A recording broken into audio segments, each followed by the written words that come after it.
little badass. Book badass. You little badass. You little badass. Book club badass. Welcome to the show. All right, welcome everybody. So happy. Well, I'm happy. Honestly, for me, and we'll hear your thoughts, but for me, I'm happy. I feel like this is the first time where I've got 2 books going that I'm like happy to keep turning the page for. Huh. So what does that mean all this time you've been reviewing back? Oh no, this is good. Maybe it's just because we're reading them together. It's because we're reading them together.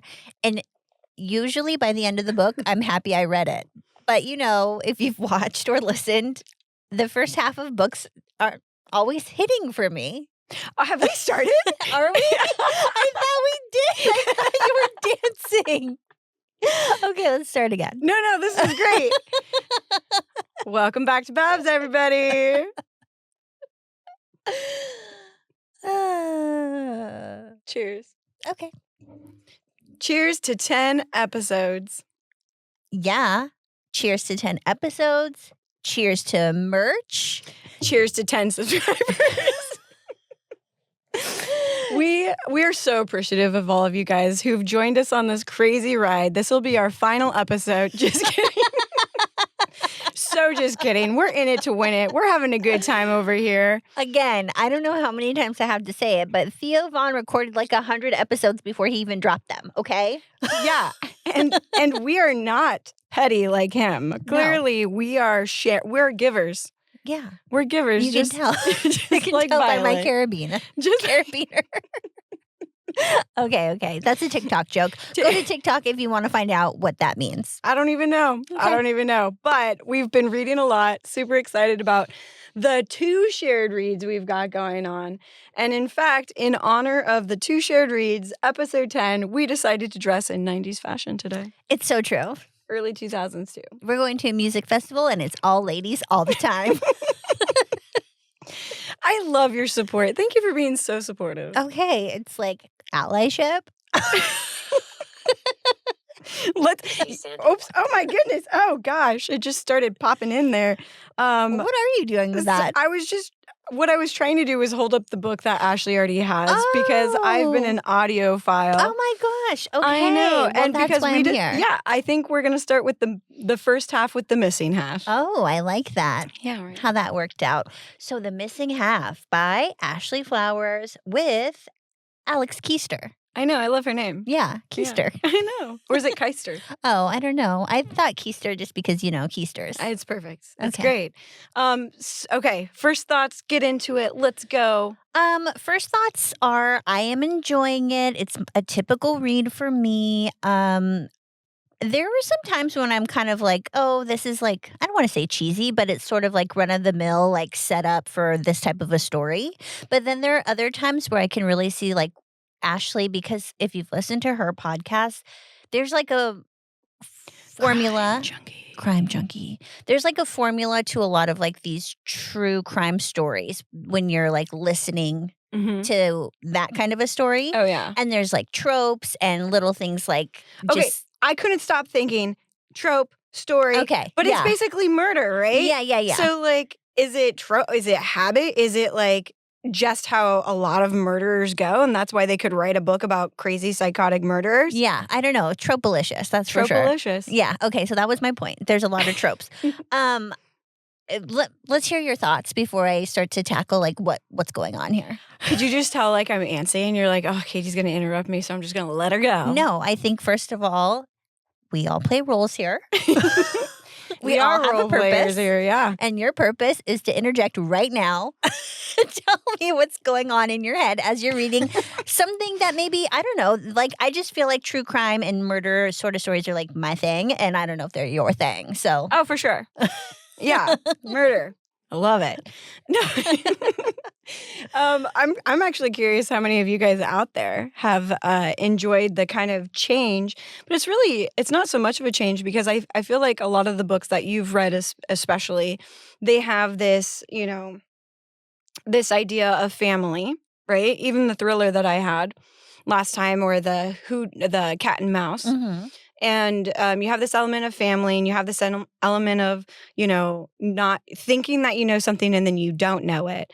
But I go back to what was going through my mind as I was listening to it, in that it's less of this is how you write a story and more this is how it can often go when you're trying to solve a puzzle or when Right. you're trying to solve a crime. Right. And, to the credit, they talk a lot about the infallibility of the crime system, like the people involved who are trying to solve, but how much are they trying to solve Right. it, and why didn't they think of this, and why didn't they think of that?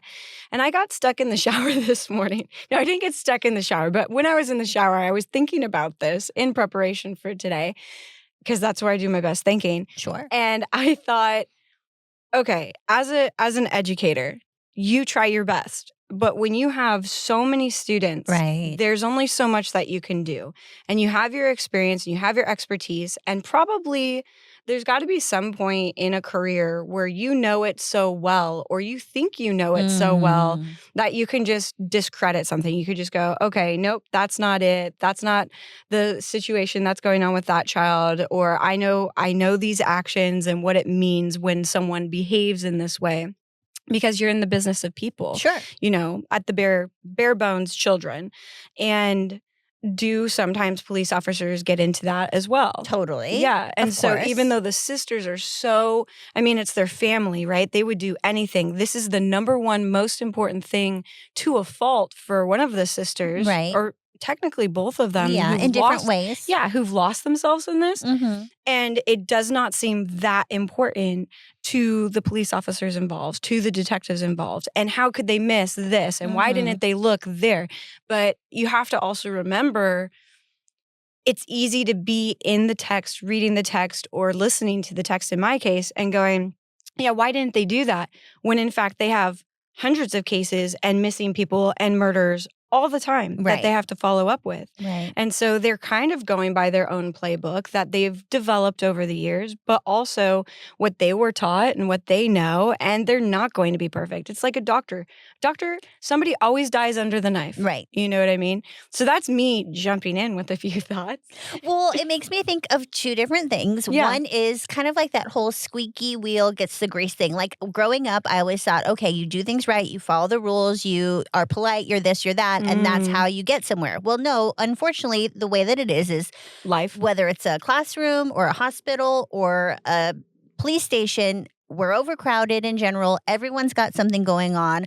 I'm not saying like if your sister gets kidnapped and you just sit back and be quiet about it, obviously you're going to do your best on your own to either facilitate something, like a lead, let's say, or whatever. Yes. Or you're going to like be calling that detective all the time to the point where you're super annoying, and maybe that's not your personality or whatever. So that just like is something that I think about, like, just in general. When something comes up, you want to just like think, oh, well, they're the ones who know what they're doing. It's their job. They've got this. But like in retrospect, if something really happens to you in your personal life, in real life, you're going to be like so on top of it and annoying and like just over the top and whatever. And I think, I'm a true believer in you have to do it yourself. Yeah. Not that you take the law into your own hands per se, but you have to like advocate. You have to advocate. And it's the same thing with children, especially children with special needs. And I'm just going to put some opinion out there because it's a very firm opinion that I have, that a parent of a child is their best advocate. Sure. Because the system is the system, and the reality is we're all human beings. We're all trying the best that we can. And our best might not be what is best for your child, even though we would like it to be. Sometimes it is. Sometimes your best isn't the best. Right. But no matter what, if you truly believe in something, whether that be in a missing crime, or in a crime, or advocating for yourself, it's your life. You do it. Yeah. You know what I mean? Like you follow what you believe in. I'm kind of a like, don't trust the system person. You kind of have to be. Work with the system. Exactly. Definitely work with the system, but you don't have to trust the system. And that leads me to my other thought, which is we know one of the most popular genres of, like, let's say podcasting and TV and all this, especially in the last, I don't know, maybe 10, 15 years, is true crime Right. related. Yeah. And there have actually been huge cases that have been solved in huge part to just like public Right. interest and interference in some cases and help and like crowdsourcing information. And that's like a really big trend. And I Yeah. think that someone like Ashley, who's got her Right. podcast and has been in it for years and years, really draws on that in this. And I think it's really just a whole interesting thing that I don't know if she was interested in writing before the podcast or this is just something that's come up later in life. Right. But the fact that she's able to use all the information that she's come across and just different strategies that people have used, different probably crimes in general, she's drawing on different things Yeah. to come to the just like end game of, oh, I'm going to write a book with like incorporating different pieces here and there. I think that's pretty interesting and it's a good call. Yeah, and to be fair, because I do like to give all perspectives, sometimes the interference, and not by Ashley by any means, but sometimes the interference does interfere and can really harm leads and cases, and to the detriment of putting someone who needs the security of bars behind bars. In fact, it can, in some of the true crime that I've seen at least, it can interfere so much that they lose their case because it's been spoiled. Exactly. So just a warning to yes, I am an advocate for advocates, but do be careful and, do due diligence and don't muck it up. But you can get in the way and you can, in a sense, not you, but, a group or whoever can cause a person to go free who shouldn't, and also can dock somebody who's completely innocent and ruin their life. Right. And that's really important because, opinions, everybody's got one. And sometimes, well, what's the saying? Opinions aren't necessarily fact, right? And so you might think, as is in this story, which I think is very good too, one of the sisters is so adamant that this person did this and like caused, that, how could they not be guilty? And to the point where she gets volatile and angry and like expresses herself by spitting on this guy. Not saying that she's wrong yet. We'll talk about that. But in a situation like that, that could make it so that that man's harassed and he's out of the case. Right. And so that kind of, and the other sister recognizes that is not how you go about it. So I do like with Ashley Flowers, you put the emotion in there that a victim, and I mean, the victim are the sisters, but the other victims, right? The family that's left behind are the other victims and how it affects their life. And I love that we just like jumped in, but what are we talking about, Ashley? Okay, so let's just, we've read the first 23 chapters, so that's almost exactly half of the book. We're in the missing half. Essentially, it's a story of two sisters who are still with us on this planet Earth, but they have lost their sisters to an abduction. No bodies were found. So we're assuming that they are, passed. But I mean, at this point, it could be anything. Thanks for that clarification, though, because I had assumed that they had found bodies. I don't think so, unless I missed it. No, I mean, you're probably right, because it is a little challenging for me to listen sometimes because I don't have the reference to go back and go, what's going on? With Jenna and Jules, I don't have an exact reference in my brain that says this, but in my head, I do remember Nick, the sister of Casey, the second girl to go missing, mentions that at a certain point, the detective comes and says, we don't have a body, but it's been, XYZ amount of time. Yeah, exactly. So it's not looking good. Safe to sort of assume. But from my understanding, I'm pretty sure there have been no bodies that have been found. Okay. And also, kind of one of the points that they're making about this Stevie Sleazy McQueen guy is there is a plot of land that his family owns in Kentucky. And that to me, I didn't catch that but until you said it. It infers, well, remember, I'm a true crime expert, so just let me know if you've lost a loved one and I'll go find them. Oh my gosh, that was not a good joke. Okay, I'm sorry. I take that back. Well, I'm going to put your card in my pocket. Hypothetical writing a book. That's the kind of detective I am. So I'm inferring that because, we don't even know who a suspect is, but we're looking for someone who might have some land, that the body's possibly, according to the detective, one of the many ways that sometimes someone disposes of a body is on a land of a family member, so they never end up finding it. I don't That's know what what's I going on.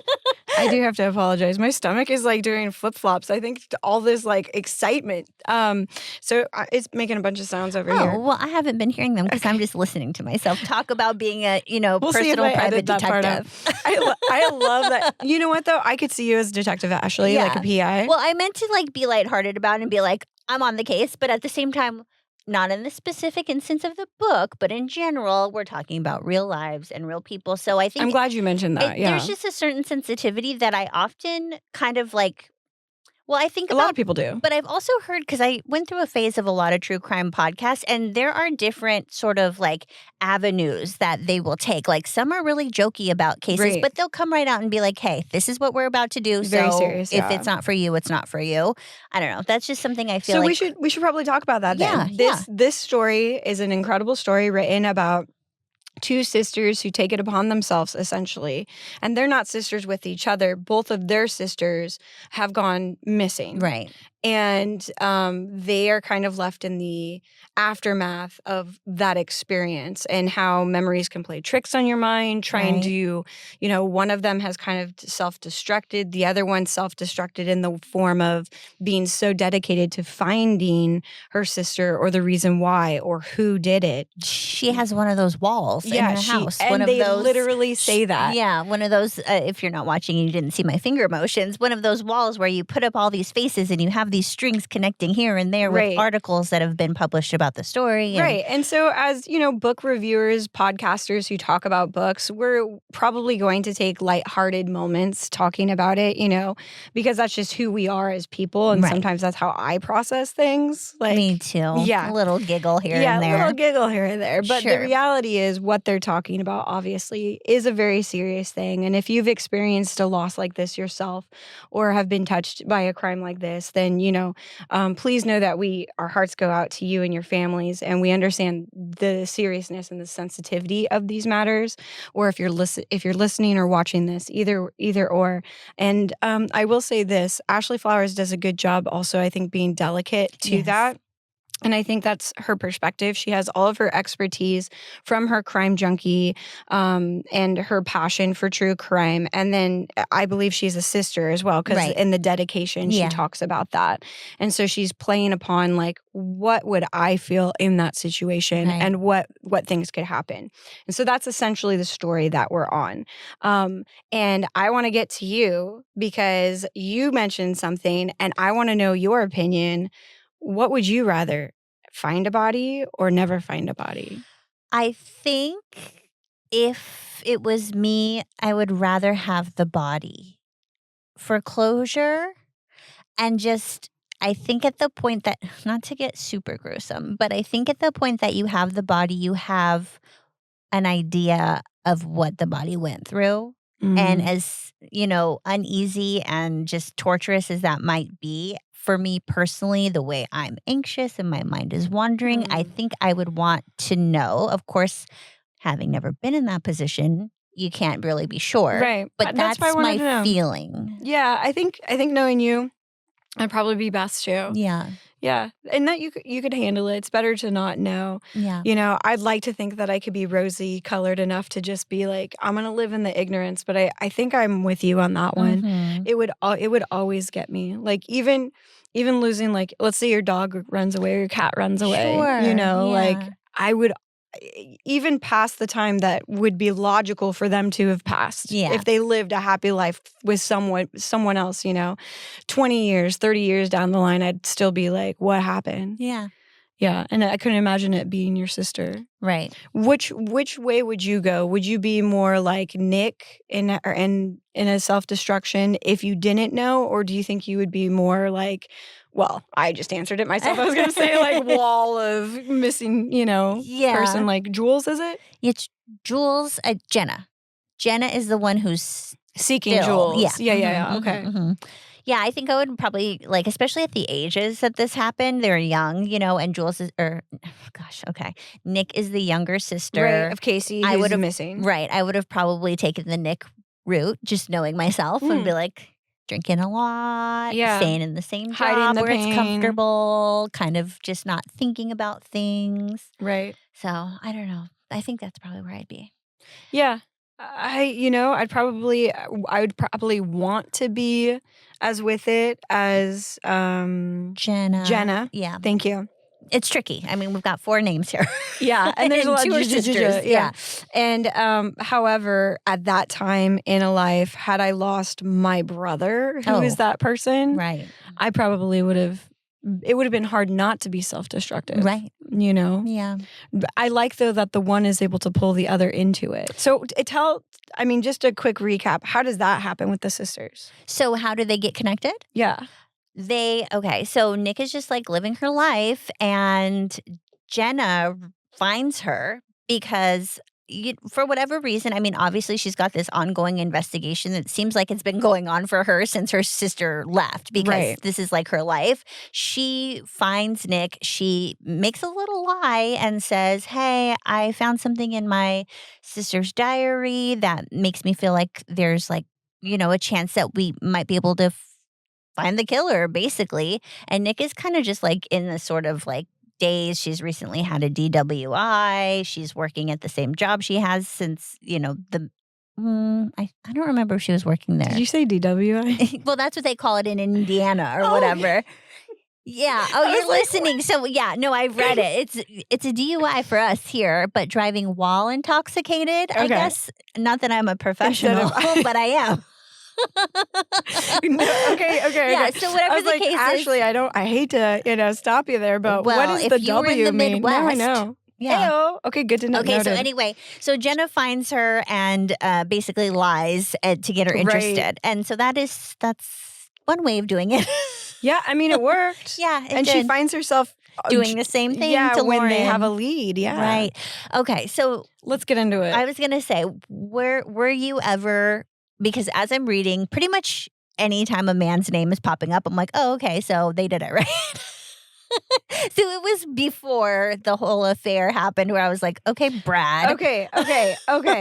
Let's just jump to it. So chapter 23 kind of leaves off with us, within the 20s, finding out that Dad's good buddy, who, and this part was so disgusting as it was described, who had held them as babies, taught them to tie their shoes. Took pictures of them playing naked in the mud.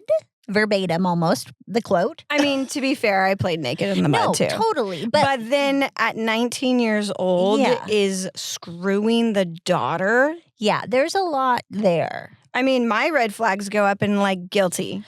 Totally. And Nick is really just trying to give the benefit of the doubt. Like, okay, you're a creep, but you didn't actually murder my sister. It's interesting, though, because she's left at the place where, obviously Jenna's like, we need to talk. We need to tell the police about this. If they don't know about this, this is huge. And then Nick is like, hold up. Maybe we don't destroy everybody's life. And I'm thinking, he's a petty. Literally. Like, why? Like, okay, I know you don't want more harm done, but this is not good. What would you do in that situation? Yeah, no, I was trying my best to get into Nick's head because of the whole situation. But like the more I tried, the more I was like, no, that's the reason why we need to like tell the detective or something. Whether or not he murdered her, that's still a no-no. No, that's a big no-no. And I just personally wouldn't have been able to get over, I don't think, the whole affair. Like, that's major. Whether or not he did the killing, like, yes, like he basically was there when you were being raised as a kid. Like, I don't feel like right now anyways, Nick is really just like registering the whole sexual and he's still an important person in your life, so my gosh. You need some separation from that. And and she doesn't want to like ruin his life, and she doesn't want to like disappoint his wife. But so it's don't like, you think Brad's like a narcissist though? Because obviously, right? Yeah. Because he has to keep everybody close so that he can keep his eye on them. Well, and I don't like this whole completely like Jekyll and Hyde behavior. He's like a totally different person from the person he portrays. He's very like calculated. So if you're Jenna at this point, do you go, screw her, I'm going to go tell? I mean, where we left off is an interesting point because we don't know what Jenna's doing. This is true. And, poor Lauren, I think that was part of the consideration, too. It would also drag Lauren into it. So that I could understand way more than any sort of sympathy towards Brad whatsoever. I did feel being in Nick's shoes, I would have felt bad with Lauren. But at the same time, we can include that in the statement and we can make sure that no one messes with them. I mean, I guess that's in an ideal world, but like include the fact that, hey, someone's been talking to this toddler and, just the whole situation, I feel like we'd have to get around. Because what's worse, having that come out or having the man who was capable of doing that just living his life, like out and about? That's worse to me. It's terrifying. Yeah. Because there's proof and there's, evidence. How strong is that evidence, though? True. But also, too, thinking back just like about Lauren really quickly, I do feel bad and I don't want to like bring her into this. Who's the best friend? She should have really said something a long time ago. Yeah. Well, it sounds like she wasn't in a really good place. No. And then she was just, basically you're 19 or whatever. You're just a kid too. Yeah. And I don't blame her, but that would be enough for me to be like, okay, well, it's time that things come out in the open. Well, let's talk about that real quick.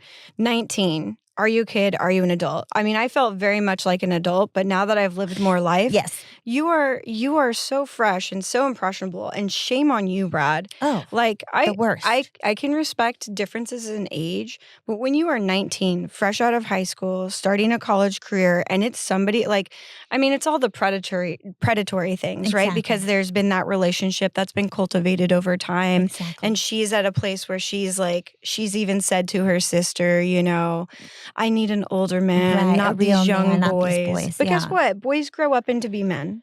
Yeah, and it's just, I totally like being a 19-year-old girl. You don't always, you're not on the same page as like a 19-year-old boy necessarily. Yeah. Just brain development and just what your interests are and things like that. Yeah. Totally. But at the same time, it really like, if she was dating somebody who was like 26, 27, even that is kind of a stretch because you're so freshly 19, but that's totally understandable. Not somebody who's been there since you were before you were born. Yeah. Before like right around the time. Yeah. So that's crazy. And what I can't get over, and it was so striking, so very good writing, and this is what I do love about reading a book from Ashley, because she has this kind of, in relationship to Onyx Storm, she has her own library of things that she has researched and traits and I was even saying earlier, the habits that she probably associates with some of these predatory people. Mm-hmm. And she throws it in there, but she throws it in there after misleading you slightly, but with this other guy who's a creep, like bona fide creep. Right. Not a good guy. Rape charges, not a good guy. Very mean to his ex-wife. Very mean, violent. Abusive. And I kind of have the reaction that Nick does, and I go, got it, that's it, all right, let's go. And then it's like, whoa, wait a moment. Yeah. Doesn't mean, just because he's a bad person doesn't mean he's the bad person that did this. However, what do you think about his involvement with Jules? Because there was a different reaction. Did you catch that? Yeah, which is yucky. I'm also thinking too, like the more we learn about, just like on that point, the more we learn about Brad and Casey, and the girls talk about this, it's like, okay, well, how would Brad fit in with Jules? And now we have sleazy Stevie, who has that weird reaction to Jules, where he's kind of like quieted down. And knows a bit of history. And was kind of premeditated. They worked together. Yes. Oh, I hated that. Once we broke that down and we found out like what he was really doing there. But a man like that, he's been interviewed by police plenty of times. Right. He's got a lot of experience in just being I'm starting to get to the point already, and this is probably where Ashley wants us to be. I have to assume I'm not convinced that the murders are connected. Okay, so this is what I love about it. We started off today's episode and you were talking about tropes, but you were kind of talking about book tropes. Right? And so it's kind of both worlds where, okay, a lot of writers, they might not be detectives, but some of them are influenced or have done research and do their due diligence, but they go back on writing styles and the whodunit, right? What you want as a reader, where I feel like Ashley is coming more from the place of, no, this is the experience that I have based off of the stories, the real life stories that I have given my life to. So baller move, way to go, Ashley. And it does, how many of those ID channels or Crime Junkie podcasts have you listened to where they go, oh no, you think it's this, but it's not. Right. Or in a whodunit, sometimes you think it's just going to be that one person. Right. Like how many times when you were talking about your last book where I was like, okay, who did it? And you're like, well, I'm not sure it's just one. Right. And you go, but that's the natural inclination that you go to as a reader, just a general reader, I should say, as an audience member. You're not thinking of the multiple like, oh, wait, it could be multiple people. In real life, it might be multiple people. They want it to be the same person because, maybe there is something that they miss. And maybe it is. We're not done with the book yet, but I mean, do you think it's possible that there are multiple people in play? So there's a couple of things I did want to mention, just like a couple of things that struck me. And if you've been listening and following along with me, you know that I'm usually wrong. So just like keep that in mind. But these are a couple of things that I just happened to notice. One was when Jenna asked Nick what she would do if she encountered the person. What she would do if she would capture him. Yeah. Yes, and she knew for sure it was the killer. Nick was a little more like, oh, it'd be hard to actually like get into that frame of mind and to know exactly what I would do. And Jenna had no problem saying, well, I would get a gun and kill that person. Yeah. Which just kind of made me think like, where is Jenna right now with her mental stability? We know what her house wall is looking like. We know that she's, it doesn't really seem like she's got a lot else going on. True. And that's her honest reaction, and that's her honest share with someone that she doesn't know that well. Even though these girls are, I understand how you could be vulnerable because they're vigilante in a really justice, situation. right? Isn't that what it's called? Yes. Yeah. So that's something that stuck with me. And right now, where we're at, Jenna is supposed to be meeting with Nick at her dad's so they can talk about Brad, and she's late and she's not showing up. So that's just, we're kind of like, to me, my jury's kind of out on Jenna and like what her intentions and like what her situation is. I'm just like kind of feeling mysterious with Jenna. I'm not saying she kidnapped her sister, but like I just feel like there's something like maybe questionable going on with Jenna. She's older too. Yeah, and she's already not told the truth. Right. So she's just got my attention. Another thing, and I was totally off, and I just want to bring this up because you're talking about like strategies of the writer, things that really happen in real life when you're like maybe just getting rid of suspects, like just going through the motions and seeing who has alibis and who doesn't. There was a second when I was like, did Lauren like take Casey somehow and then end up marrying the guy who like murdered her? Ooh, there was a moment. Lauren was pretty, they did a good job with that too, where you're like, what is her involvement? They weren't friends. They were friends. Yeah. She has this new life now and she's being sus. Like, so what's going on? Now we kind of know like what the situation was, but there was a moment there where I was like thrown off. But do we know? I mean, not really. I guess I mean, once again, we're assuming that Brad had this affair, but we're going off of that because of who said it. Lauren, but also Brad is acting kind of, but I don't know. Nicole Nick does do a good job, sort of being like, is Brad saying this because he's this or because he's that? And going back into her own memories and finding things that she didn't know how to look at that time. Right. Like you experienced something, but going back and looking at that experience is different because you have new information. Speaking of new information, the new information we have is that Casey was driving a far distance right before her disappearance. And we know that Brad has a family cabin. Right. So there's something possibly happening there. Any way that the two men are involved together? Steve and Brad, I mean, they work within a block of each other and they have for like a decade. Yeah. Maybe blackmail, someone knowing something. Possibly. I could see Steve as being someone who didn't necessarily kidnap and take the girls, but who knows something and doesn't tell the police. Right. Just a shady kind of a guy. Okay, so question for you. What about the comment older sis makes before Nick goes out to have a party night? Like, be super careful. Like, why was she afraid? Oh, that's a really good point. Because if she's having this, in her eyes, consensual affair. Right. Why is she afraid? Yeah, why is she worried for her sister being out at night? I wonder if there's potential, because I really feel like Brad, I mean, we know he's shady because of the situation, but like maybe there's potential that Casey wanted to end things with Brad and then Brad didn't take that very well. Or maybe Brad loved her and just doesn't want to ruin his life now. True. But I mean, it's not still to be disgusting okay. And more disgusting than called for, but maybe Casey was getting a little old for Brad. And Well. she has a younger sister. Nick. Ooh. Oh. I don't know. Yeah, no. I don't know. But I just feel like, I don't know. No, I mean, I think that's what's interesting is you kind of have to leave it all open, you know, Mhm. and that's kind of what the detectives don't do. So that's the contrast, right? We're able to live in this world where we keep on the case. We can keep doing the what ifs, the questions. And for the detectives, it's like, well, this is as far as we can go. We have other things we're working on. But we did try, you know. Do you think they give it their best? I think they gave it their best, and I think their best just wasn't very good. Got it. I agree. Yeah. Okay, so any predictions? I'm just gonna go out on a limb and say that there's a third man we meet, and maybe he is the killer. I kind of like my idea of the same killer, not or like there being two killers. Yeah. Or maybe like an accident and a killer. Do you think that something tragic or traumatic is going to happen to the sisters who are trying to discover?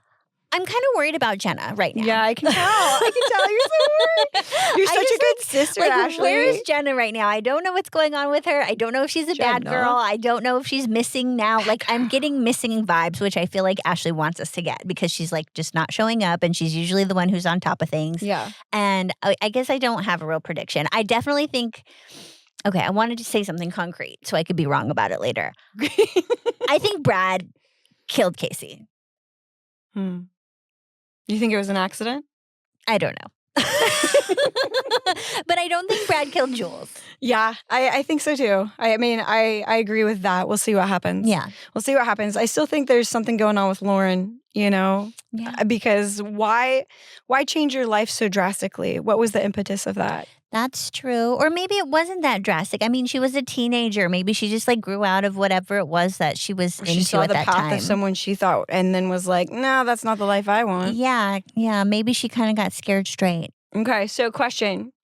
If I were to go missing, Ashley, what would you do? Fucking find you. Yes!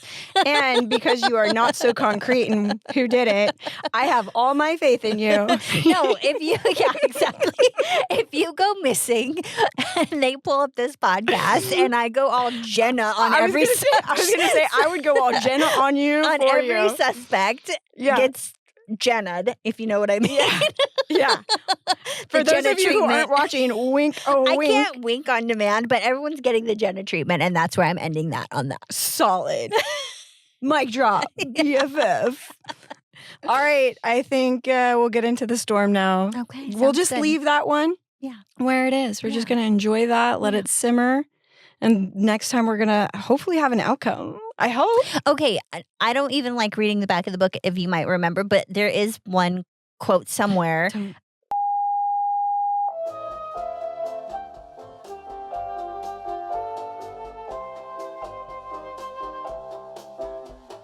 And we're back. It's Onyx Storm time. I will say this. The last 100 pages have been delicious. In a way that has actually made me sad because Riddick I'm died. feeling... Oh, wait. No, he didn't. Imagine if he does on the next island. I'm going... Oh, no. Okay, what I was going to say is I was starting to get like Fourth Wing vibes. I was really loving it, and then I'm just now like sad that it's going to be over in a couple hundred pages. Okay, so here's the thing. We could break it up and make it last 2 more, but I know we're going to finish it by the next pod. Yeah, I think that we will be finished as well. But So, Ashley, tell the listeners, how far did we get this week? okay, so hear me out, which is how I wanted to start my You text little this dick. morning. We had a plan. Go to page Did we? 300. Yeah. I'm sorry. Go ahead. And last night I did go to through page 300. I'm giddy because guess what, guys? I read 2 more chapters. Mom. Okay. I just have to say, page 306. 306, where we agreed to leave off. Okay. Amazing. Cliffhanger. Okay. Garrick is dying. We think he's dying, murdered by Zayden's mom. We'll get into that in a moment. And I go, ooh. And yesterday, I just wanted to keep going. I thought, no, can't do that to Ashley. Can't do that to Ashley. Here's my perspective. I got through it and I thought, Why do we do this podcast? Because we love reading and talking about it. I'm not changing my life just for the sake of my word and the show and friendship and 30 years of friendship. Instead, well, I'm not going to Google if Garrick lives or dies. That's for sure. Yeah, so what did I do? I read another chapter. And then what did I do? I read another chapter. Okay. We got to pull up these text messages. Hold on just one second. Okay. While she's doing her research, her forensic research that she took from the last book, I just want to hear me out. When we pick up right now, we're picking up at Violet's books from her dad. Okay. That's old news. I didn't want us to come back next week and be like, oh, by the way, Garrick lived. Bye. I wanted us to talk about this scene. We were just talking about Game of Thrones. This was giving Red Wedding. Like, I want to have a complete thought about this island of so-called wisdom. Red Wedding. Do you remember? Yeah. Okay. So anyway, read the text if you must. At 7:22 this morning. Okay, timestamp. And I was still asleep. It's been a busy time. Good morning! Exclamation point. This is how I hear your voice, by the way. This is how I typed it. I have a very low stakes question, but I want to know if you were able to get caught up yesterday before I ask. Once you're awake and coffee-fied, let me know. Upside down smiley face. And my upside down smiley face is trademark. I'm about to be annoying. Curiouser and curiouser. Yep, made it to 304, question mark, in Onyx, and through chapter 23 and missing half, waking up now. And then I did write, Mom also made a quiche, FYI, because my mom makes bomb-ass quiche. How's your morning going? Okay. She continues, my morning is going great. I had a thought that you can totally veto, and I can't believe I'm saying this, but ... At which point, I am like cracking open my eye, and I already know what's going to happen. Do you think... I love how you question, like, not like this is what I did, but do you think you have 12 more pages in you to get to end of chapter 37 in Onyx? Smart, nerdy smiley face. I think for discussion, I like how you also have to back it up. I was only thinking of the pod, truly. Yeah, oh yeah. I think for discussion purposes, it would be cool to end that scene. We'll just stop there because it's great. But I did call her a cheater. I said, of course. And then it was amazing. I said I was going to have tea for breakfast. And I had a little tea, but I also had coffee. The end. And here we are, ladies and gentlemen. So I'm not disappointed we win. Okay, good. Because I just feel like we really needed to get a complete thought out about this island and what happened here. Yeah. It's, I think, and not to mention, there's still a cliffhanger where we did end. I mean, here's the thing. I 100% agree with you. Of course.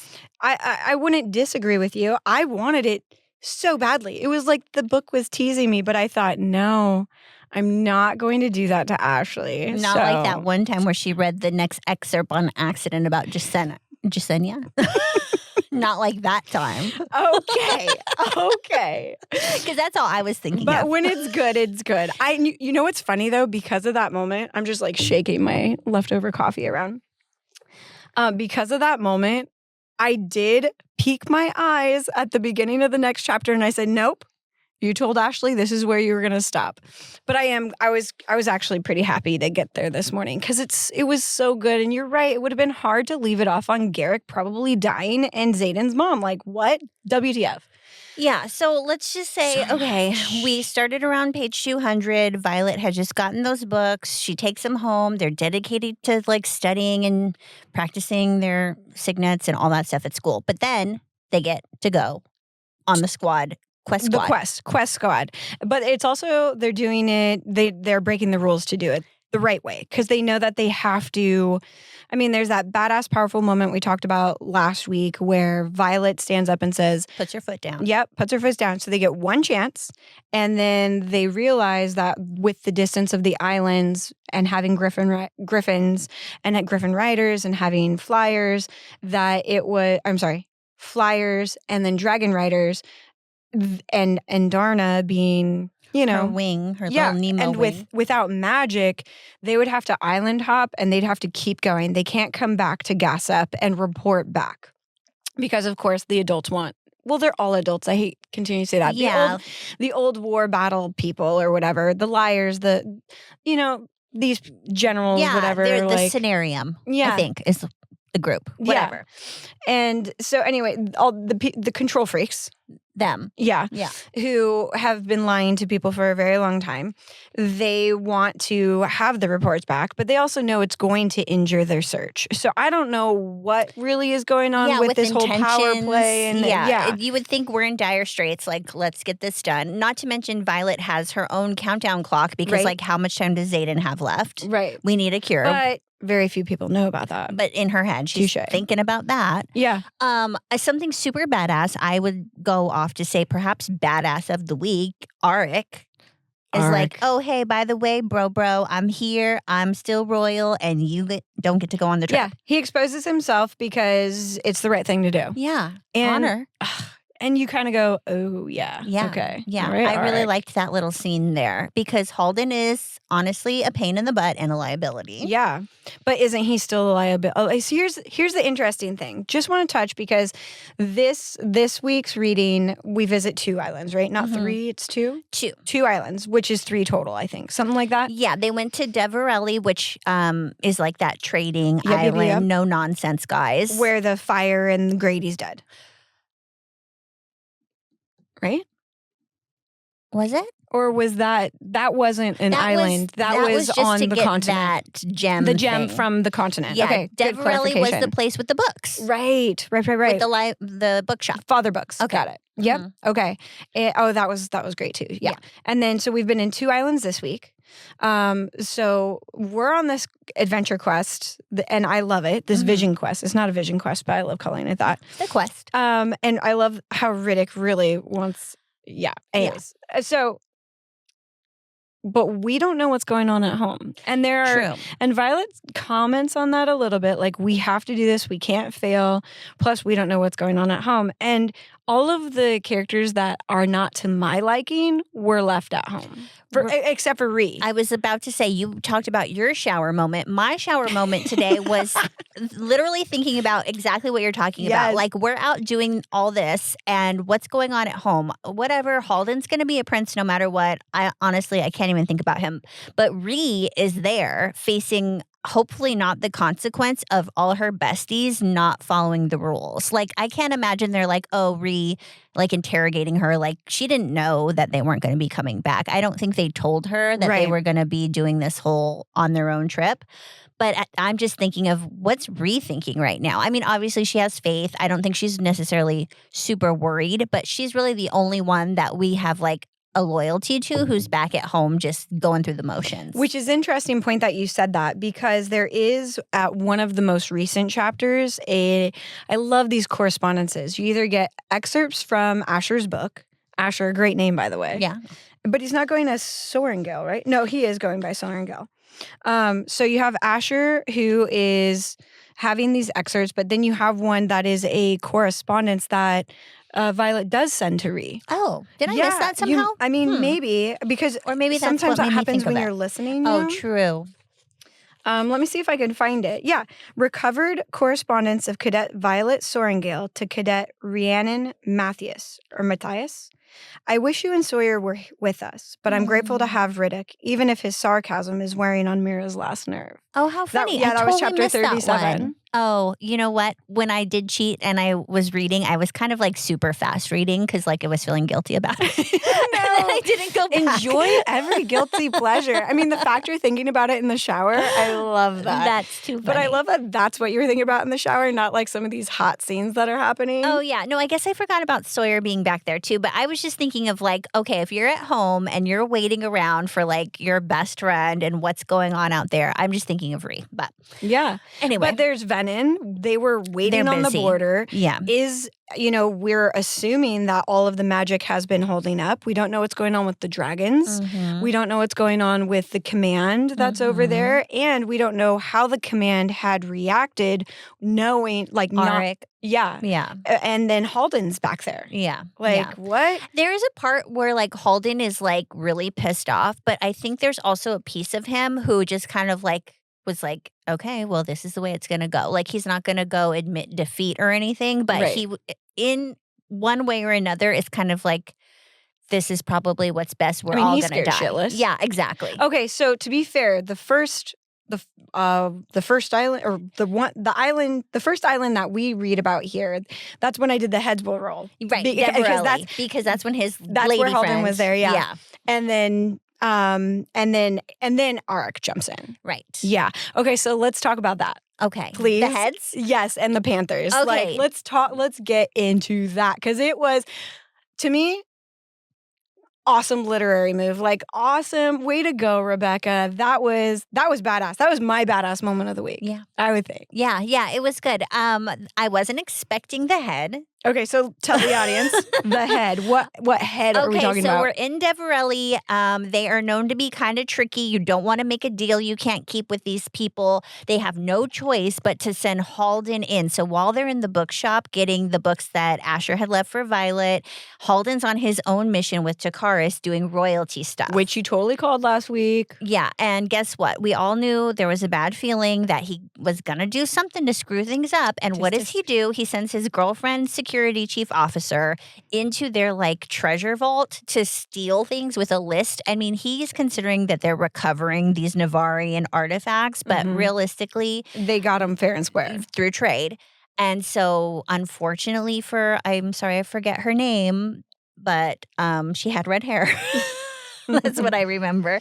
Unfortunately, she gets beheaded, and this amazing scene where so good. I think his name is Corden. Is that the king on Deverelli? I think it's Corden or Corlin. I'm sorry, I don't remember which.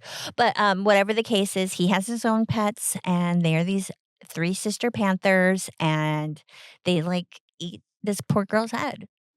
Yeah, it's amazing. I was trying to find where it is, because it's like Cortland. Oh, Cortland. Mm-hmm. Corden something else. That's a place. Cortland only allows aristocrats to enter, even if he did blah blah blah blah blah blah blah. I mean, details, right? But we know it's the redhead. That's all we know. Yes, and I'm sorry I don't remember her name. We hear about her kind of a lot because she's by Halden's side from the moment he sets foot in Basgiath. Mm-hmm. Something else I'll bring up is the bad side of that awesome scene. Okay, really quickly, another cool part of that scene. And Darna holding the panther in her mouth. Oh my God, yeah. That's another reason why it was so badass. Yeah. And the slobber, and she's trying not to hurt it. She's doing exactly what she's supposed to do. And you kind of like just picture her like coming out and being like, surprise. Yeah. I hear Samuel L. Jackson's voice in my head. Yeah. You know what I mean? Yeah. Yeah. So anyway, that was a really good part. The downside of the whole situation is, unfortunately, Xaden has to drain that little rock. Gosh, I forget what that stuff is called. The conduit. The rune? I thought it was a piece of her conduit. Oh, the steel piece of her conduit? Oh, because he steals the magic from it, the power from it? Yeah. So he ends up getting a little bit more veniny because he has to draw on power to save himself and Violet in this whole showdown. Right. I forgot about that. So that's a bummer. Yeah, because he reaches for it, and then you get this. I mean, it's so graphic. It's what I love about Rebecca's writing. It's jarring, right? It is. Like you have these moments. You're like, oh, we're on a quest. Oh, it's sexy. Oh my God. Kind of like, oh my gods. Look at all these necks that are snapping. Like you get this visual of everybody who's surrounding Violet because they're threatening Violet. And she constantly is saying how like she hasn't seen this look in Xaden's face. Right. But you get this imagery of this mass execution essentially of all these necks just like that's how I imagined it. And it's the shadows that do it. Yeah. So it's just like very ominous. And I think they say like 12 soldiers or something like that. Yeah. So it's a lot of people. And everyone's kind of like, how did you like what? Yeah. And so only the little few. I was trying to get back to it, but we already know that. We already know what happened. So the redhead, the plate, the reveal of it, and then the Panthers are eating her essentially. And Halden tries to play the game and fails miserably. Actually, I don't know why they let him survive. Do you know why they let him survive? I mean, technically he's the prince, but you got Onyx. Yeah. Well, at that time, Onyx hadn't decided that he was gonna present himself because before Onyx's back at Basgiath, and he's in hiding essentially, like in rider training. So at that point, I don't think they were trying to like put Onyx on blast. And obviously they don't want to go back. They haven't even gone on Quest Squad. They don't want to go back from Deverelli, the one who's supposed to be the most like possibly like not nice, but like the one that they are supposed to be able to sort of get along with, and go back to the scenarium and say, oh, we lost the prince. Right. Like they kind of need to get him back. Plus they think they need him for all the other islands for the whole royalty talk thing. Right. So even though they're like super pissed off, and Xaden is just like such a mensch. I mean, he doesn't want to save Violet's ex either. Yeah. But what does he do? He saves Violet, he lets his venom out, and then they live happily ever after. Just kidding. They don't. But that's just that first part. Because he goes, and that's when they go back, right, to Basgaiath. Yes. Because that's how you get the Auric transformation. You get the Griffin rider or flyers going with her, and that's when they know like this is fight or flight. But both of them is fight and fly. Yeah. You know, it's like hashtag fight and fly for the team. Yeah. Question for you. Okay, so Auric is really Cam, but he keeps Auric. What do we think about that? I think he just doesn't Detail. really like his dad and his brother, and he's like all dragon ridery now, so I he's love just it. keeping his new name. It gives me like Little Mermaid vibes. Oh yeah, You know, vibes. Yeah. King Eric, Oh yeah, I like Prince that. Eric. I like that. Auric. Also, he's the younger of the princes. One is dead, Mhm. one is Halden, and then we've got little brother who's actually pretty badass with his dragon, and he knows, like we'll talk about when he gets to the other islands, every time he like opens his mouth, he's pulling out this like knowledge. Yeah. Like if I'm He's Violet, great. he is really great. And if I'm Violet, she even says to herself, like, what else is he holding on to? Like, I'd be asking him. Yeah, and okay, so it's interesting because there are these little moments where he has like this little smile. Who did he smile at recently? There was a moment between, but we know Kat's with Traeger now, Right. which is cool. But I Mhm. thought, was it Kat that had sent Auric a smile or something? Maybe. I don't really remember, to be honest. I mean, there's some potential all around, I would say. Well, I could say because Kat is like the promish heir, maybe like her sister really is and her uncle really is, but whatever, she's in the bloodline, and then And Auric Auric is is. obviously for Yeah. Navarre. I think, could be okay, something. prediction. Traeger's, and then Auric and Kat. Yeah, I definitely, Potential. unfortunately, think that maybe Traeger's not going to make it, just because like no one else can die, please. And she gave it to us this time. It was like almost of two characters we love, and then they were okay. You know? Yeah, that 1 second where Riddick might have been bleeding, that was Oh, yeah. crazy. I never really thought Garrick was going to die, but again, I didn't let myself sit on the cliffhanger. I immediately kept reading. So we've actually there were 3 islands this one. It was Deverelli, Yes. as you mentioned. And then they went to then Unreal, Basgaiath, and then it was Unreal, and then Hida. because that was actually- where the twins, okay, obviously it's her own lightning, right? Yeah, so Right. that was okay. Let's talk about Umbriel. So Okay. first of all, I did do a little research on the gods and the islands because I Thank wanted you. to get it straight, and there was just so much going on with Violet and like where she comes from and what she's all about that I needed more. I just needed more. Yeah. So they went to Umbriel that worships the goddess of, I have it here, strength and war, which is Dune. Oh, okay, Dune. And the hair. So that's major. The beginning of that chapter talks about how back in the day, parents would dedicate their child to a specific god. Mhm. And then there's a reference to that from that priestess lady, like, oh, they didn't finish dedicating you. You only have a little bit of silver in your hair. And then a lot of the other people there had silver hair. That little girl had the same half hair as Violet. So it's giving vibes to me of like, what was Asher doing and when was he doing it? When he was visiting these islands, for one. And who's really the mom then? Or no? I mean, that is her mom, the kid, right? It has to be. It has to be. But the dedication? Yeah. So who knows what General Sergeant Colonel Sorengale was up to Well, and before. it makes you think too, because the mom kept saying, okay, the general kept saying, you wouldn't know what you would do if you were me until you have children. And there was a correspondence, and it's like so clever, those little excerpts, because they give more detail without giving detail.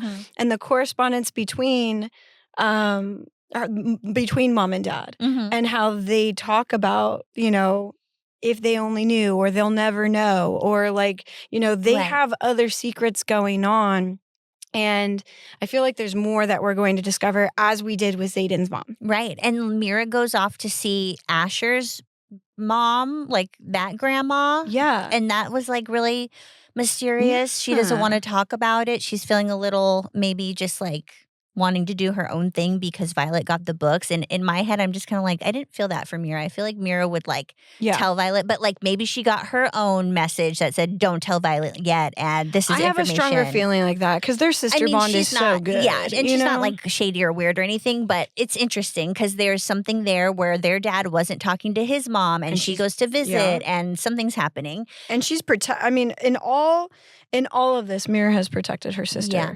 And almost like not just protecting her sister, but protecting her sister for the greater good. Exactly. She definitely knows something that she needs to keep to herself for now. Yeah. But it seems like whatever that info is major. Is significant, yeah. And so then we're at June. Violet ends up fighting the queen of whatever. Unbeknownst to her, which was dope. Yeah, that whole scene was Great really fight cool. Scene. Like, the boys are dying. Yeah. And she's like, F this. Yeah. Sorry, if you're listening, that sound effect was me moving my arms. It's like Matrixy, dodging bullets, so throwing cool. knives. Throwing daggers. But that whole scene, which is like other silvered hair people, the little girl with the brown and silver hair, all of that seemed very telling without being totally telling. I don't know. It's interesting that like there's a little piece of the god of war and strength in Violet. I think that's kind of what we get from that. Have you noticed, like, she thanks Dune a lot? Yeah. Is it Dune? Yeah, I want to say Dune. I think it's Dune. Yeah, like through all of the books. Mm-hmm. You know, she could be she says Malik a lot or Malik, but that's like natural because they're surrounded by death. But when she is thanking gods, it's either the one of luck, but she says Dune a lot. Mostly. I agree. Yeah. So there was a lot to happen there. We kind of also learned too that the islands want and have wanted for years their own dragons, but like not in this precious bond respectful way, in this other like you're a horse. Give them to us as babies and we're gonna harness them and so that wasn't good news for the writers. Well, it's interesting because they want to unite. Well, they have their own goal. We know they have their own goal, but there is this idea of, you know, here are these isles. We should all be a united people. But when you think about it, there are such differences in how they view the world or life, where it is in such contrast. It kind of makes you go, oh no, even though you were born into this war, you can kind of understand why. Like there is such big difference between beliefs that, you know, you don't want to align yourself with these people. Yeah. And Taryn himself and like Sigel, that was a badass moment because when they wanted those dragons, the dragons heard that and were basically like, excuse me? Yeah. Like people not knowing their place, you know? Yeah. So that was definitely something. The lightning with Violet. Oh, right. Circle back. She wielded. Right. She wielded. Now, it's she interesting. She has been. Come on. I was going to say, to me, it was interesting. It happened on the island where she's kind of like seeing these other silver-haired people and like she's a silver-haired person and she's like doing lightning. And even it's so obvious to the queen or I don't know what her princess, queen, whatever, the one that she won in the fight. It was so obvious to her that Violet did that. However, it was obvious, but it clearly is a power that doesn't belong to them. Right. That has to be channeled through dragons. Right. Like a greater magic. Right. And I think that's where Andarna is coming in. Yeah, that's true. You know what I mean? Like we keep saying there's no second signet. I think Andarna is. Like she and maybe it's the combination of them together. I mean, it goes back to Andarna and Taryn had waited for somebody worthy. And time again on this quest, even like this last scene that we're going to talk about, she's using her brains, right? She's using her wisdom and it's gotten them out of so many different places. But everyone does serve their part, you know? Yeah. Let's talk about how much we love Andarna. Andarna. I love how she just does her camouflage thing. Freaking in the best spots. Best spots. Every like one-liner, I love her so much. I just really don't think we're going to find her seventh kind in this book and it makes me really sad. So I hope I'm wrong because I just feel for her. Like every time they get to the new island and Violet's like, oh, there's no way they're here. You just like feel Andarna's like little soul get crushed a bit. But maybe that's the whole thing is you make your own family, right? Yeah. And even with the dragon, dragons, maybe that's like going to be a greater message. I hope so. I don't know. I don't know. I hope something. I do think it's possible. Here's my concern. They find it. They think that they've done what they needed to do, but it's like Jurassic Park. Yes, everybody, I'm bringing it back to Jurassic Park. You have some people that want the magic of having these dinosaurs, and then you have others that think they can control these dinosaurs, True. right? And we still don't know what's going on in the continent, and we think through Violet's perspective, if we bring back the seventh kind, we're saving the world. But what if we bring back the seventh kind and they end up just being the science experiment, right? You know, The playing on Venom those- want them. the Venom want them. Not only do the Venom want them, but everybody wants them. True. Why does everybody want them? And why were they smart enough to hide away? Like, dragons are smart creatures for all intents and purposes of this story. We know that they have a greater wisdom. However, Tarn, he's on this mission. Sigil, she's on this mission. But there's always been, as you mentioned last episode, this idea that they might know something that they're not telling too. Right. It could. What's going on, I Ashley? want to. No, I'm very rarely like optimistic. But now that you're laying it all out there, I want it to be like just part of it. Like I want there to be a seventh breed. I want them to be somewhere hidden, and I want them to be hidden because they needed to pretty much wait it out there before they could come back and kick ass or something. Okay, okay. So in this last aisle where they are, there's so much to talk about there. But I'm just going to jump to the part where Ferris, freaking A, or Faris, how do they pronounce it? They said Ferris. Ferris. Okay, I love it. Bueller. Mm-hmm. So, but it's different. It's AR, but insignificant. They talk about, why don't you have your alliance, or why don't you just, we can give you an alliance by just 3 or 4 years. You're going to make it with one of our princesses or people or whatever. And Xaden's like, the only person I'm loyal to is Vi. And by the way, so hot, right? That was nice. Like time and time again. But there is a point that they make to the group of young adults, which is, you guys have all you need to bring together a kingdom. So all these people that are left behind, they're playing what? Housekeeping, homemaker, whatever. Yeah. And you are really the future of this world. You could be the future of this world. So kind of, that idea of potentially a cat arc thing going on in the future. Right.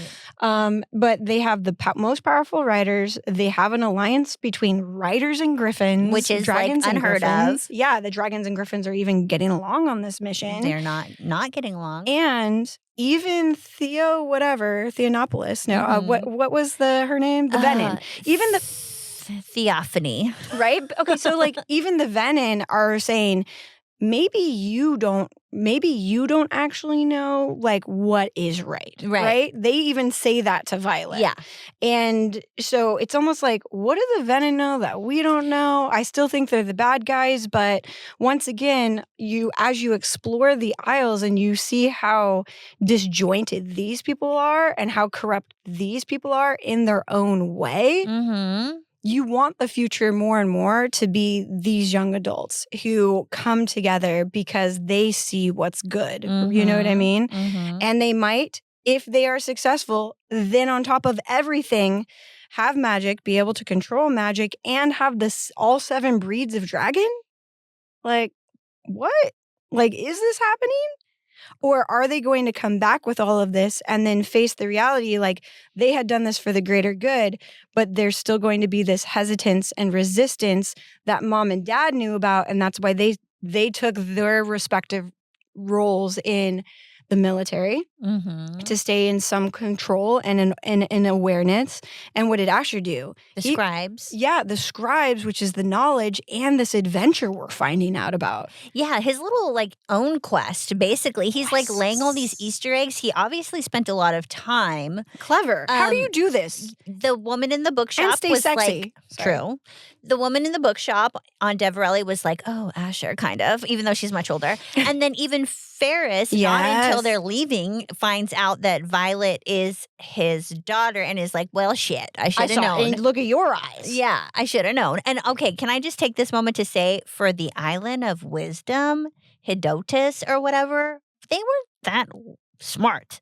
No. I was actually kind of disappointed because I was like, oh, and I think Rebecca did this on purpose, but I want Violet. She grew up in the scribes. Her dad is a scribe. Knowledge is her favorite thing. History and the Knowledge is truth. It's power. all her deal. And where does she thrive? On Dune. And where are we disappointed? On this Wisdom Island? It just made me feel. But it's that whole concept of arrogance. Yes, and that's exactly what it was. Right? And okay, how many smart people have you known Oh. where they they're so smart that they can't think outside of their own intelligence? Yeah. And that, I mean, I like it. It's so Mhm, good. I really was so pleased when Garrick is there. Pretty much he's having anaphylaxis or something. And Oh yeah. Okay, wait. We have to stop right before that. Okay. Because Zayden's mom. Oh. Okay, Talia. Because we'll get to Garrick and then you'll you're say right. it. You're right. We'll end there too. But yes. Okay. Yeah. So, okay. Yeah, yeah. I'm gonna give it back to you, but before you talk about that, you have No. to talk about mic drop. So we land on Hedotus, and Ferris starts out as this super cool cat who's like, hey, yeah, welcome. They're applauding. People are applauding the dragon's landing. And you think, oh, this is so cool. Wait, were they? No, that was the last island we were leaving off on. Oh, okay. Never mind. Yeah, So, they come out of but they the were bushes with welcoming. robes. But they were welcoming. Yeah, they weren't applauding. They were welcoming. anticipated that. Yes. Yeah. Which I didn't catch No. then at that time.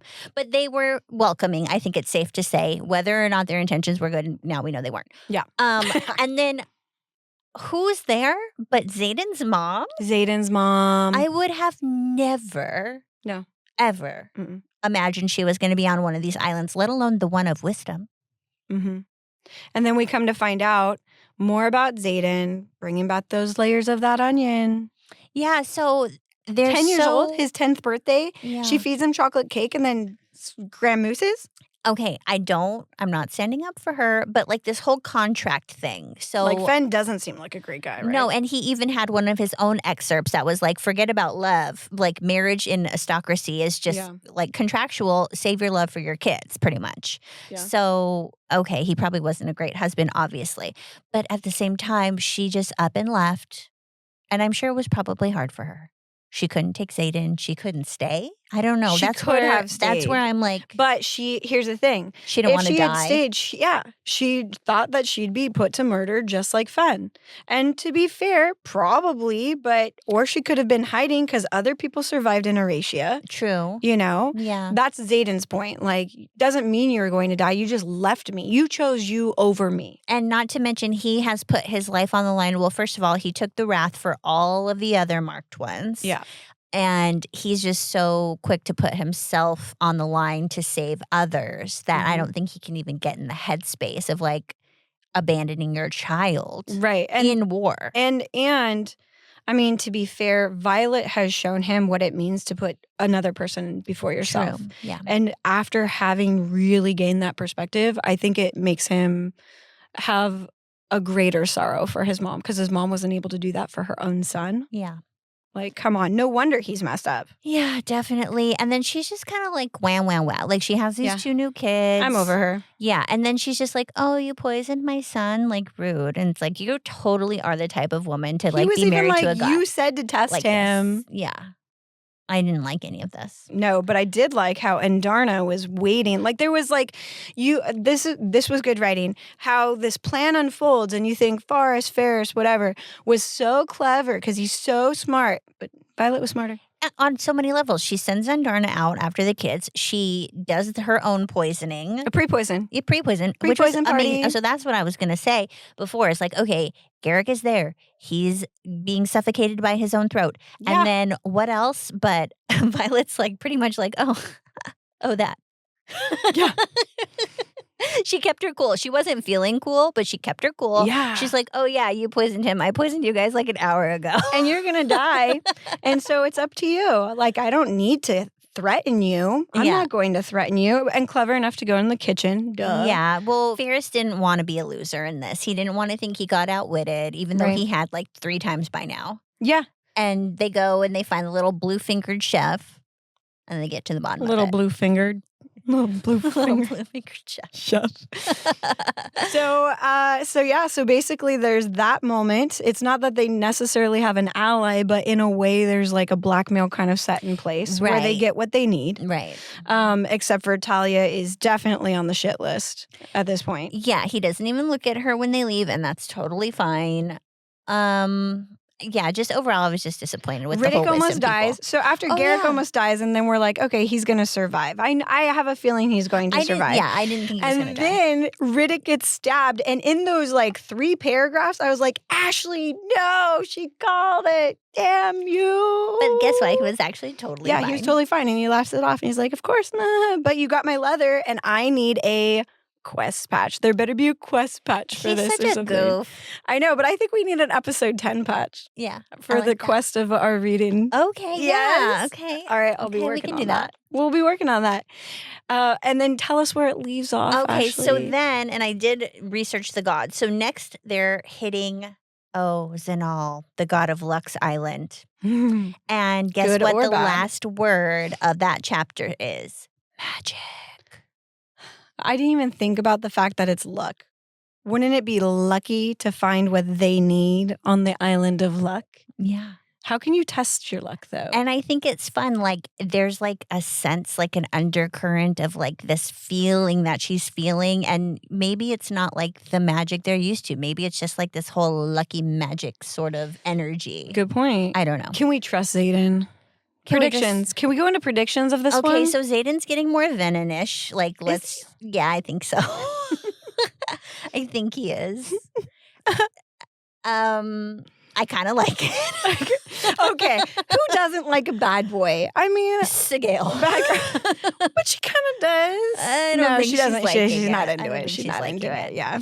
Old maid. No, I'm sorry. I would never yeah. say unkind thing I to the feel strongest really badass bad dragon. for her right I now. do too. She's in pain. She's gonna be a wife. No, I'm sorry. Oh my I didn't read that far ahead. I promise. No, I stopped at magic. I had Okay. self-restraint, but Okay. I just, I'm not really worried about Zayden because I feel like honestly, he said it himself. He could like be the head honcho over in Venonland, and he would still be himself. Like he'd still be loving Violet. I'm honestly okay. I'm not team Venon, but like Team love. yeah, Team love. Let's go. Team sexy love. yeah. Because it's deeper. And that's, I think, what you really learn through this quest is it's not just this passion. It's not just magic. It's like the fact that Zayden does put her before and she's able to, I mean, that's everybody's hope, right? That if you do end up with the bad boy, that you are the one saving grace for anybody, right? Like that, like how deep is the love? Which scene was it where Zayden was about to go off again? yeah. And then she was like, "Look at me." It was like one of the last scenes, I Yeah, think. it wasn't that long ago, Yeah. right? Yeah. So I'm just Because saying he's- she can kind of control him right now. Right now. I still think there's much, much more to know. Maybe I don't know if Zayden's gonna last, but we all want him to. Well, he's gonna last in one way or another, True. I think. I mean, they do keep alluding to like kill me if I need you to, but like at the same time, Violet keeps alluding to I can't. Yeah, I think they're in it to win it. Yeah, I'm calling it in it to win it. Okay, so I don't know why I'm so singy. what's gonna happen? They're obviously at another island. I think they might be going to another island. I don't think they're gonna find the 7th breed, but what are they gonna find? Is it too cliche for Violet, to continue to be this badass within Darna? Is it too cliche? Not for me. I think that at some point Theo has to come back into play. Oh, okay, yeah, we're definitely gonna need to be seeing them. More messages from Dad.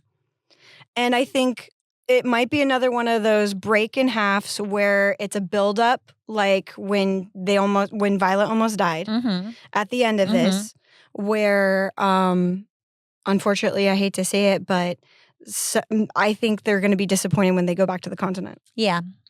Regardless of whatever happiness is brought in store for us, something no. Okay, so you saying that sparks my memory. We left off the first book with Yeah. Violet almost dying. Then we left off the second book with Venom. Zayden becoming Venom. Yeah. So this time we're going to be left off with I guess Disappointment? I think Violet's going to have a choice, a very critical choice about joining maybe Theo with something. Like whether it becoming actual venom or Or- not, I don't think. Or I hate to say it, maybe something with dragons. But I yeah. think the interweb would be way up in arms right now. Like I don't think we true. could have avoided something horrific happening. Like Theo's like, oh, okay, we'll call off the venom, but we need Andarna.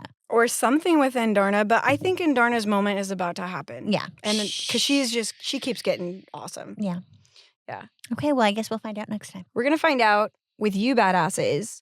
Stay tuned for a special quest patch. Ooh, I can't wait. Yeah, I love this. Ashley, I love you. Thank you for being my Jenna. Happy 10 episodes, and I will Jenna the shit out of somebody. Yeah. I don't even know if I could make that little thing. I think but- up to 15 seconds. All right, so we're gonna finish Onyx Storm probably, and 2 finishes. Mhm. What for 11? Yeah. All right, I love it. Bye. Bye. Bye. Bye.